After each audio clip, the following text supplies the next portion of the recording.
జై గురుదత్త. మానవులందరూ యజ్ఞకర్మను తప్పనిసరిగా ఆచరించాలి అని భగవానుడు ఈ శ్లోకంలో చెప్తున్నారు. యజ్ఞ శిష్టాశిన సంతః ముచ్యంతే సర్వ కిల్బిషైః భుంజతే తే త్వఘం పాపాః ఏ పచంత్యాత్మ కారణాత్. బ్రహ్మదేవుడు ఇంకా ఇలా చెప్తున్నారు, ఓ మానవులారా, యజ్ఞం చేయగా మిగిలిన దానిని ఆహారంగా తినే స్వభావం గల సత్పురుషులు అన్ని రకాల పాపాల చేత విడవబడుతున్నారు. దీనికి భిన్నంగా ఎవరైతే తమ కోసం మాత్రమే ఆహారాన్ని వండుకుంటున్నారో వాళ్ళు పాపాత్ములు. అలాంటి వారు తమ పాపాన్ని తామే తింటున్నారు. అంటే ఈ శ్లోకంలో భుజించుట అనే పదాన్ని సరిగా అర్థం చేసుకుంటే మనం నోటితో తినటం మాత్రమే భుజించుట అనుకుంటాం. కానీ శాస్త్రంలో ఏం చెప్పారంటే మానవుడు తన 6 ఇంద్రియాలతో ఏ విషయాన్ని గ్రహించినా అనుభవించినా ఆ విషయాలన్నీ కూడా ఆహారాలే అని చెప్పారంట.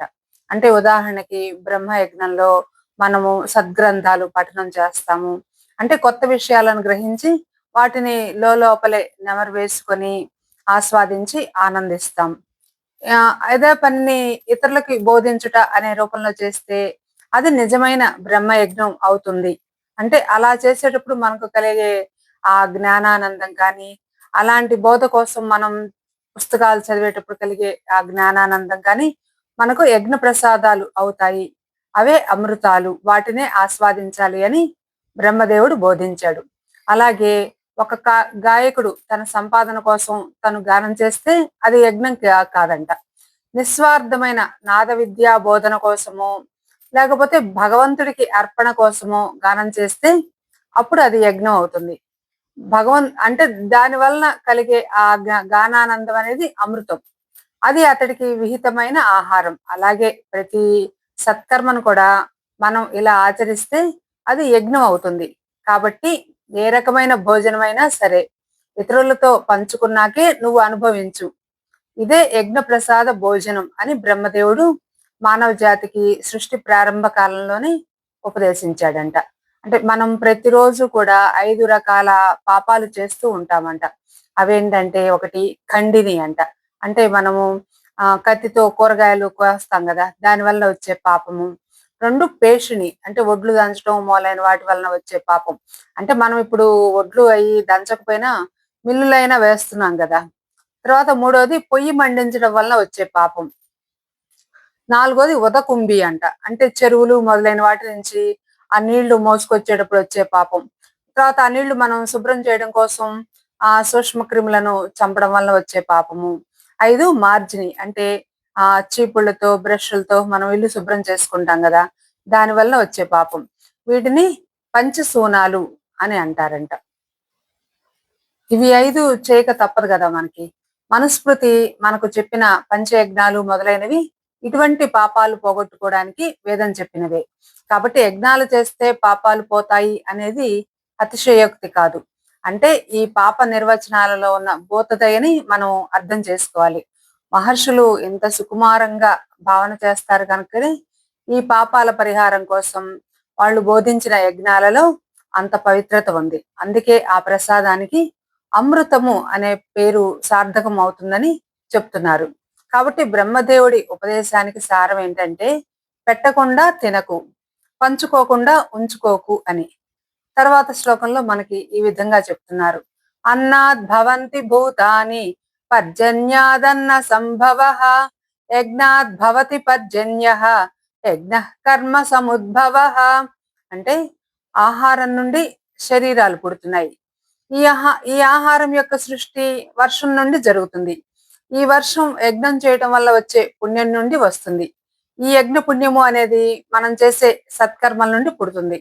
ఈ సత్కర్మలు ఎలా పుట్టాయో తర్వాత శ్లోకంలో చెప్తున్నారు మనకి. కర్మ బ్రహ్మోద్భవం విద్ధి బ్రహ్మాక్షర సముద్భవం తస్మాత్ సర్వగతం బ్రహ్మ నిత్యం యజ్ఞే ప్రతిష్ఠితం.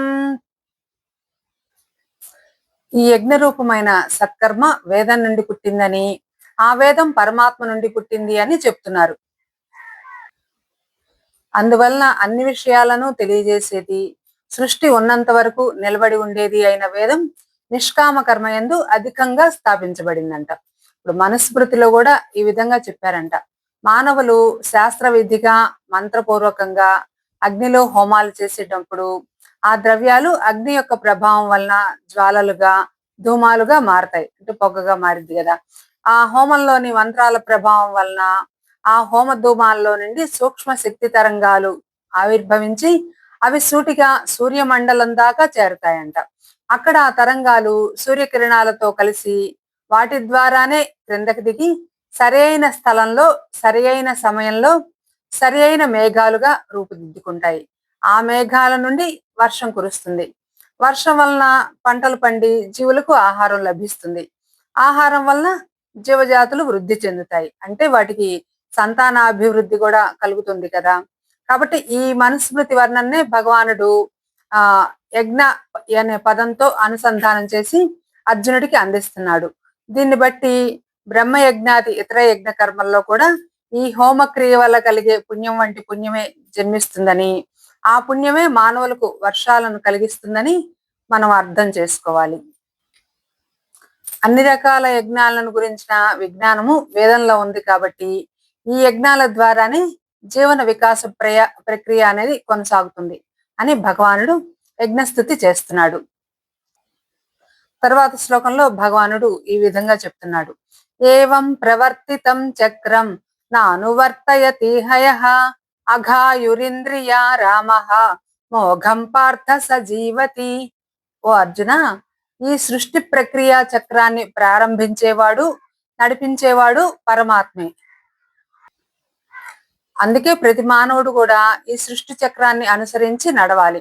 అలా నడవలేదంటే వాడికి గల ఇంద్రియ వ్యామోహమే కారణం. దానివలన వాడి జీవితం మొత్తం కూడా పాపమయమైపోతుంది. ఆ పాపం వలన మనిషి మానవత్వంలో నుండి దేవత్వంలోకి వికసించే ప్రక్రియ ఆగిపోతుంది కనుక వాడి జీవితమే వ్యర్థమైపోతుంది. కాబట్టి శాస్త్రవహిత కర్మలు తప్పకుండా చేయాలి అని భగవానుడు చెప్తున్నారు. అంటే ఇప్పుడు ఏవం ప్రవర్తితం చక్రం అంటే ఇక్కడ చక్రం అని ఎందుకన్నారంటే ఆ ఇది ఒక సైకిల్ లాగా. అంటే పరబ్రహ్మ నుండి వేదం వచ్చిందంట. ఆ వేదం నుండి కర్మలు, ఈ కర్మ నుండి యజ్ఞము, యజ్ఞం నుండి వర్షం, యజ్ఞం చేయటం వల్ల వర్షం వస్తుంది కదా. వర్షం వలన ఆహారం, ఆహారం తీసుకోవడం వలన జీవులు, ఆహారం నుండి ఆహారం ఉంటేనే కదా జీవులు. ఆ జీవుల నుండి మళ్ళీ ఆ జీవులు కర్మ చేసి యజ్ఞ ప్రసాదాన్ని తీసుకుంటారు కాబట్టి ఆ యజ్ఞ ప్రసాదము, దాని నుండి ఆ యజ్ఞ ప్రసాదం తీసుకోవటం వలన దివ్యత్వము, దాని నుండి ఆ పరబ్రహ్మలో ఐక్యమైపోవటం. అంటే ఇది పరబ్రహ్మ నుండి ప్రారంభించి మళ్ళీ పరబ్రహ్మలోనే కలుస్తుంది. అంటే అనే ఈ సృష్టి రహస్యాన్ని ఇక్కడ మనకి బోధిస్తున్నారు. ఇది నిరంతరం పరిభ్రమించే చక్రం లాగా కనిపిస్తుంది.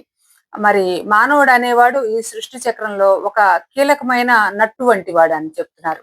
అంటే వాడి చేతిలో కర్మ అనే పరికరం ఉంది. దాన్ని యజ్ఞ కర్మగా మార్చుకొని తనను తాను కట్టుదిట్టం చేసుకుంటే సృష్టి చక్రం మొత్తం కూడా సవ్యంగా సాగుతుంది.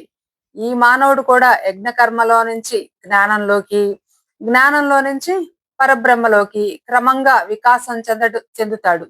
ఇదే మానవుడు తన కర్మని పాపకర్మగా మార్చుకుంటే తను చెడిపోవడమే కాక ఈ చక్ర భ్రమణాన్ని కూడా దెబ్బతీయగలుగుతాడు.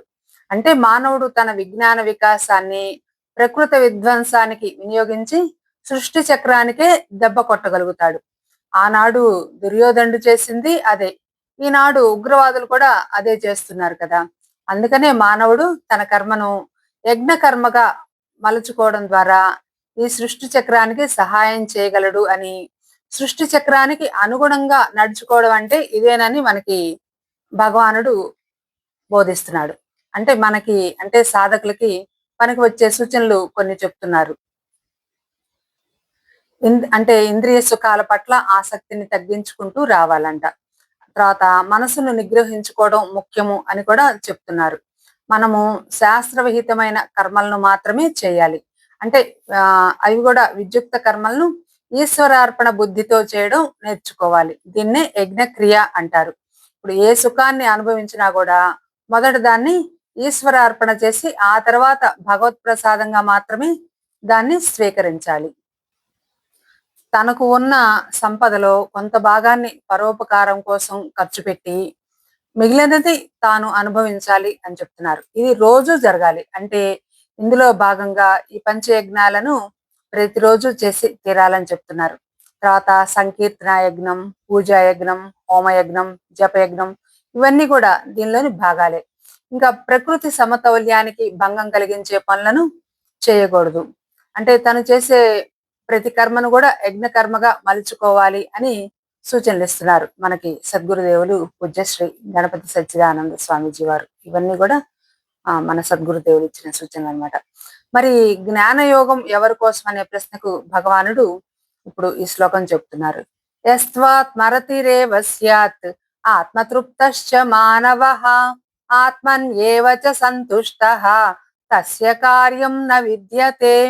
అంటే అర్జున, ఎవరైతే తన ఆత్మయందు మాత్రమే ప్రీతి కలిగి ఉంటారో, తన ఆత్మయందు మాత్రమే తృప్తి కలిగి ఉంటారో, మరియు తన ఆత్మయందు మాత్రమే సంతోషం కలిగి ఉంటారో అట్లాంటి వాళ్ళకి విద్యుక్త కర్మ అనేది ఉండదు. అంటే వాళ్ళకి ఇంద్రియ విషయాల మీద ప్రీతి ఉండదు అనమాట. సుఖభోగాల వలన తృప్తి కలగదు. కొత్త పదార్థాలు పదవులో లభిస్తే సంతోషం కలగదు. అట్లా అంటే తనలో తనకే అపారమైన సంతోషం కలుగుతూ ఉంటుంది. ఇట్లాంటి స్థితి అనేది కొంతమందికి పుట్టుకతోనే వస్తుంది, ఇంకొంతమందికి సాధనతో వస్తుంది. ఇట్లాంటి వాళ్ళని సాంఖ్య యోగులు అంటారనమాట. ఈ రకమైన జ్ఞాన యోగులకు ఏ రకమైన కర్మలతో కూడా పని లేదు. అంటే ఈ జ్ఞాన యోగులకు కర్తవ్యాలు ఎందుకు ఉండవో ఆ కారణాన్ని ఇప్పుడు మనకి ఈ శ్లోకంలో వివరిస్తున్నారు భగవానుడు. నైవ తస్య కృతేనార్థః నా కృతేనేహ కశ్చన నాస్య సర్వభూతేషు కశ్చిదర్థవ్యపాశ్రయః. అటువంటి ఆత్మజ్ఞానికి ఈ లోకంలో సత్కర్మ చేసి పుణ్యం సంపాదించాల్సిన అవసరం లేదు. కర్మను చేయకపోవడం చేత ఏ దోషము లేదు. ఈ ఆత్మజ్ఞానికి సమస్త జీవులలోనూ ప్రయోజనం కోసం ఆశ్రయించవలసిన వాడు ఒక్కడు కూడా లేడు. అందుకే అతడికి ఏ కర్మలు అవసరం లేదు, ఏ కర్తవ్యాలు లేవు. మరి అర్జునుడు ఏం చేయాలో తర్వాత శ్లోకంలో భగవానుడు చెప్తున్నారు మనకి. తస్మాదసక్త సతతం కార్యం కర్మ సమాచర అసక్తో హ్యాచరన్ కర్మ పరమాప్నోతి పూరుషః. అర్జున, ఈ జ్ఞానయోగి లక్షణాలు నీలో లేవు కాబట్టి నువ్వు ఫలితం మీద ఆసక్తి లేకుండా నీకు కర్తవ్యమైన కర్మను ఎల్లప్పుడూ కూడా ఆచరిస్తూ ఉండు. ఎందుకంటే ఫలాసక్తి లేనివాడివై ఫలాసక్తి లేకుండా తన విహిత కర్మను ఆచరిస్తూ ఉండే మానవుడు పరమపదమైన మోక్షాన్ని పొందుతాడు. కానీ నువ్వు చెప్పే ఈ స్పర్శ లేని కర్మాచరణ నా వంటి వాళ్ళకి సాధ్యమా అనే ప్రశ్నకి భగవానుడు మనకి తర్వాత శ్లోకం చెప్తున్నారు. కర్మణైవ హి సంసిద్ధిం ఆస్థితా జనకాదయః లోక సంగ్రహమేవాపి సంపశ్యన్ కర్తుమర్హసి. అర్జున, పూర్వం జనకుడు మొదలైన మహారాజులు కర్మ మార్గం ద్వారానే ప్రయాణం చేసి తర్వాత జ్ఞానసిద్ధిని, ఆ తర్వాత జీవన్ముక్తిని పొందారు. అలా జీవన్ముక్తిని పొంది కూడా విహిత కర్మాచరణ చేస్తూనే ఉండేవాళ్ళు. వాళ్ళు లోక ఉపకారం కోసమే అలా చేసేవాళ్ళు. అంటే లోకులు అంటే ఎవరు? ప్రజలు. లోక సంగ్రహం అంటే ప్రజలు చెడు మార్గంలో పోతుంటే వాళ్ళని నయానో భయానో సరిదిద్ది సన్మార్గంలో పెట్టడం అని ఒక అర్థం. అయితే ఇక్కడ ప్రజలు అనే పదానికి పరిమితి ఏంటి అంటే, ఇప్పుడు ఒక మహారాజుకి రాజ్యంలో ఉండే మనుషులంతా కూడా తన ప్రజలే కదా. అతడు వాళ్ళందరికీ కూడా మార్గదర్శనం చేయాలి, ఉపకారము చేయాలి. అలాగే ఒక విద్యా సంస్థలో విద్యార్థులకు ఉపాధ్యాయుడే రాజు. మరి ఇంట్లో గృహ సామ్రాజ్యంలో తల్లిదండ్రులే రాజులు అనమాట. వీళ్ళంతా కూడా ఎక్కడికక్కడ లోక సంగ్రహం చేస్తూనే ఉండాలి. అది వాళ్ళ నిత్య విధి. అయితే వివేకం లేని అధికారులు ఈ పనిని ఒక అధికార జులుంలాగా నిర్వహిస్తారు. అదే వివేకం ఉన్న అధికారులైతే దీన్ని నిస్వార్థంగా చేస్తారు. అప్పుడు అది యజ్ఞకర్మ అవుతుంది. ఇలాంటి యజ్ఞాన్ని నిర్వర్తించవలసిన బాధ్యత సమాజంలో గౌరవనీయమైన స్థానాన్ని సంపాదించిన ప్రతి వ్యక్తికి కూడా అనివార్యంగా వస్తుంది. ఇప్పుడు అర్జునుడు కూడా మరి అలాంటి గౌరవనీయమైన స్థానంలోనే ఉన్నాడు. అందుకే నువ్వు లోక సంగ్రహ కార్యక్రమాన్ని యజ్ఞ కర్మగా నిర్వహించి తీరాలి. ఇప్పుడు ప్రజలు సన్మార్గంలో ఉండాలంటే, వాళ్ళకి మంచి పరిపాలన అనే ఉపకారం లభించాలంటే కూడా నువ్వు కర్మయోగాన్ని ఆచరించి తీరాల్సిందే అని భగవానుడు ఉపదేశిస్తున్నారు. మరి ఈ లోక సంగ్రహాన్ని ఎందుకు ఆచరించాలో భగవానుడు మనకి ఈ శ్లోకంలో వివరిస్తున్నారు. యద్యదాచరతి శ్రేష్ఠః తత్తదేవేతరో జనః సయత్ ప్రమాణం కురుతే లోకస్తదనువర్తతే. అర్జున, ఆయా రంగాల్లో ఉన్నత స్థానంలో ఉన్నవాడు ఏమేమి ఆచరిస్తాడో ఆ పనులనే సామాన్య మానవుడు కూడా ఆచరిస్తాడు. అంటే అతడు ఏ నియమాన్ని ప్రమాణంగా స్వీకరిస్తాడో దాన్నే సామాన్య మానవుడు కూడా అనుసరించి నడుస్తాడు. అంటే సమాజంలో మంచి స్థాయిలో ఉన్నవాళ్ళు ఈ విలువల విషయంలో మరింత జాగ్రత్తగా ఉండాలి అని చెప్తున్నారు మనకి భగవానుడు. విశేషించి ఆధ్యాత్మిక రంగంలో ఉన్నవాళ్ళు సమాజానికి మేలు చేసే విధంగా ప్రవర్తించాలి. ఇలాంటి స్వభావం వాళ్ళకి సహజ సిద్ధంగానే ఉంటుంది. ఎందుకంటే అన్ని జీవులలోనూ ఒకే పరమాత్మను దర్శించే జ్ఞాని సహజంగానే అన్ని జీవుల్ని ప్రేమిస్తాడు కదా, అందరికీ మంచి జరగాలి అని కోరుకుంటాడు. అంతేగాని సమాజం పట్ల బాధ్యతారహితంగా ఉండడు. జ్ఞానులు కనుక నాకు జ్ఞానం వచ్చింది కాబట్టి నాకు కర్మయోగంతో పని లేదు కదా అని కర్తవ్య నిర్వహణను వదిలేస్తే అది చూసిన సామాన్య జనులు కూడా ఏమనుకుంటారు, ఆధ్యాత్మిక సాధన చేసే వాళ్ళు ఎవరైనా వాళ్ళ పనులు వాళ్ళ కర్తవ్య నిర్వహణను మానవచ్చేమో అనే నిశ్చయానికి వస్తారే తప్ప ఆ ఎదుటి వ్యక్తిలోని జ్ఞానాన్ని గుర్తించరు కదా. అందుకనే వాళ్ళు అటువంటి జ్ఞానిని గుడ్డిగా అనుసరించి ఉభయభ్రష్టులు అయిపోతారు. కనుక సమాజంలో జీవించే జ్ఞానులు అయినా సరే కర్మయోగాచరణ మానరాదు అని మనకి చెప్తున్నారు.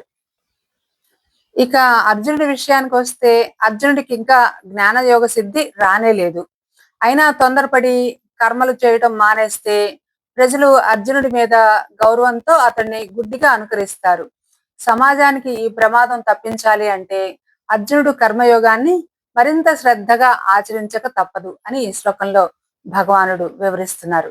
ఇప్పుడు జ్ఞానం కలిగినా కూడా కర్మయోగాన్ని వదిలిపెట్టకూడదు అనే సూత్రానికి తనను తానే ఉదాహరణగా చెప్తూ భగవానుడు ఇప్పుడు 3 శ్లోకాలు మనకి చెప్తున్నారు. నమే పార్థాస్తి కర్తవ్యం త్రిషు లోకేషు కించన నానవాప్తమవాప్తవ్యం వర్త ఏవచ కర్మణి. ఓ అర్జున, నాకు 3 లోకాలలో కూడా చేయాల్సిన పని కొంచెమైనా లేదు.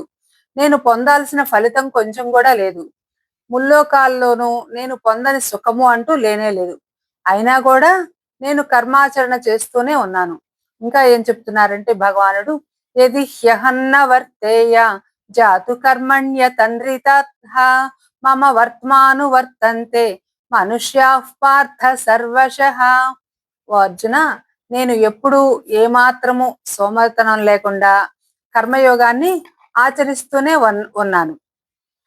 ఒకవేళ నేను కర్తవ్యాలు వదిలేస్తే నన్ను చూసే మానవులంతా కూడా నన్నే ఆదర్శంగా తీసుకుని వాళ్ళు కూడా కర్తవ్యాలను ఆచరించడం మానేస్తారు. అందుకే నాకు కర్మఫలంతో పని లేకపోయినా లోక సంగ్రహం కోసం కర్మల్ని ఆచరిస్తూనే ఉన్నాను. అంటే ఇప్పుడు సమాజంలో ఉన్నత స్థానంలో ఉన్న వ్యక్తి అంటే కొండదారుల్లో రాత్రిపూట బస్సు నడిపే డ్రైవర్ లాంటి వాడు అని చెప్తున్నారు. అంటే ఈ డ్రైవర్ గనక కొంచెం అజాగ్రత్తకు లోనయ్యి కొంచెం కునుకు తీశాడంటే డ్రైవర్ తో పాటు బస్సులో వాళ్ళంతా కూడా ప్రమాదానికి గురవుతారు కదా. అలాగే సమాజంలో ఉన్న నాయకుడు కూడా సోమరితనానికి గాని ఇతర ప్రలోభాలకు గాని లోనయ్యి తన కర్తవ్యాలను విస్మరిస్తే అతడి వలన సమాజం మొత్తం చెడిపోతుంది అని భగవానుడు మనకి హెచ్చరిక చేస్తున్నాడు. అంతేగాక అతింద్రత అంటే సోమరితనం లేని వాడినై నేను కర్మలను ఆచరిస్తున్నాను అని చెప్పడం వలన ఆధ్యాత్మిక సాధకులకు తమ సాధన విషయంలో సోమరితనం అనేది ఎంత మాత్రము పనికిరాదు అని కూడా హెచ్చరిక చేస్తున్నారు. తర్వాత ఉత్సీదేయురిమే లోకాః నకుర్యాం కర్మ చేదహం సంకరస్య చ కర్తాస్యాం ఉపహన్యామి మాః ప్రజాః. అర్జున, నేను కర్మను చేయకుండా ఉన్నట్లయితే ఈ ప్రజలు నశించిపోతారు మరియు వాళ్ళ వృత్తుల యొక్క సాంకర్యానికి కారణమైన వాడిని అవుతాను. ఈ మానవులను చెడగొట్టిన వాడిని అవుతాను. నేను ప్రజా వ్యవస్థను మెరుగుపరచటానికి అవతరించిన వాడినై ఉండి ఇలా ప్రజా వినాశకరమైన కర్మయోగ పరిత్యాగానికి పూనుకోకూడదు కదా. అందుకే నేను కర్మ మానడం లేదు. భాగవతంలో ఇలా చెప్పారంట. ఇప్పుడు లోకోత్తర శక్తి సంపన్నులైన వాళ్ళు చేసే పనులను చేతకాని వాళ్ళు చేయాలి అనుకోకూడదు. ఇప్పుడు శివుడు విషం తాగాడు కదా అని తాను కూడా తాగుతాను అని దూకే మానవుడు నశించిపోతాడు కదా. ఈ రోజుల్లో కూడా కొంతమంది యోగులు అగ్ని జ్వాలల మధ్యలో నిలబడి హోమాలు చేస్తూ ఉండటం మనకి కనిపిస్తుంది. అది చూసి మనం కూడా అగ్నిలోకి దూకవచ్చునా? మనం చేయాల్సింది అది కాదు. ఇప్పుడు మనకి మన సద్గురుదేవులు గణపతి సచ్చిదానంద స్వామీజీ వారు కూడా 40 సంవత్సరాలు శివరాత్రికి అగ్ని పూజ చేశారు. అగ్నిలో దిగి చేస్తే మరి వాళ్ళకి ఏమి పూలదండ కూడా వాడిపోయేది కాదు. కానీ మనం అది అలా అనుకరించకూడదు కదా.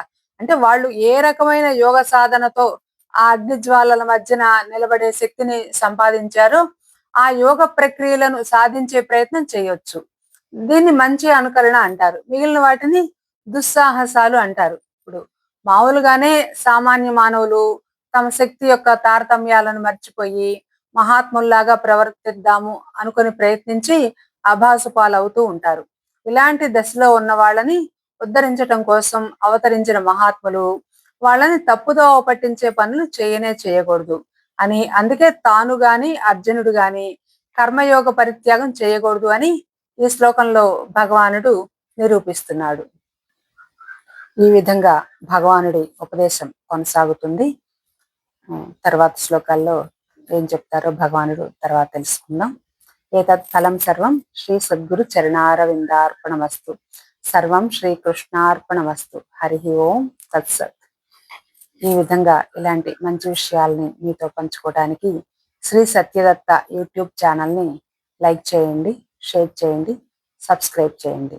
జై గురుదత్త, శ్రీ గురుదత్త.